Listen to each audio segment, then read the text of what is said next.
ඒ සඳහා අස්වැසුම් වැඩසටහන යාවත් කාලන කර පුළුල් කිරීම මගින් සැබවින්ම සුදුසුකම් සහිත අඩු ආදායම්ලාභී පවුල් වලට ආධාර ලබා දීම අපේක්ෂා කරනවා.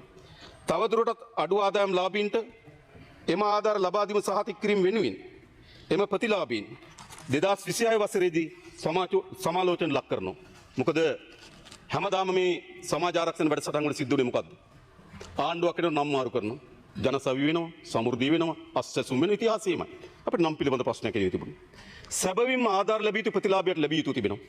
නමුත් මෙයා මුළුමනින්ම දේශපාලනීකරණය වුණා. ඡන්ද රැස්වීමට ආවේ නැත්තම් සමෘද්ධිය කැපුවා. ඉතිහාසයක් තියෙනවා දන්නවා.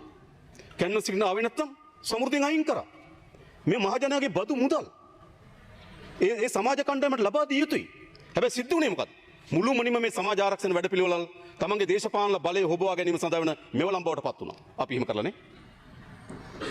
ඒ අනුව අපි 26 වසරේදී නැවත මේවා සමාලෝචන කරලා ලබා දිය යුතු ලබා දෙන්න අපි අපේක්ෂා කරනවා. අස්වැසුම් වැඩසටහන හරහා ආබාධ සහිත පුද්ගලයන්ට 1,40,000ක් සඳහා රුපියල් 10,000ක් බැගින් වූ සහන ආධාරයක් ලබා දීම වෙනුවෙන් රුපියල් මිලියන 19,000ක ප්‍රතිපාදන දැනටමත් වෙන් කර තිබෙනවා. පවුලකට හා තම දරුවන්ගේ අධ්‍යාපනයට අවශ්‍ය පොත්පත් උපකරණ ලිපි ද්‍රව්‍ය සඳහා වන පිරිවැය අඩු කිරීමට සහ සෑම දරුවෙකුටම අධ්‍යාපන කටයුතු සඳහා අවශ්‍ය ලිපි ද්‍රව්‍ය ලැබෙන බව සහතික කිරීම ආරම්භ කරමින් 2025 වසරේ සිසුන් සඳහා ලබා දුන් රුපියල් 6,000ක ලිපි ද්‍රව්‍ය දීමනාව 2026 වසරේදී අඛණ්ඩව පවත්වා ගන්න අපි කටයුතු කරනවා. මේ සඳහා අස්වැසුම වැඩසටහන තුලින් රුපියල් මිලියන 9,000ක් වෙන් කර තිබෙනවා.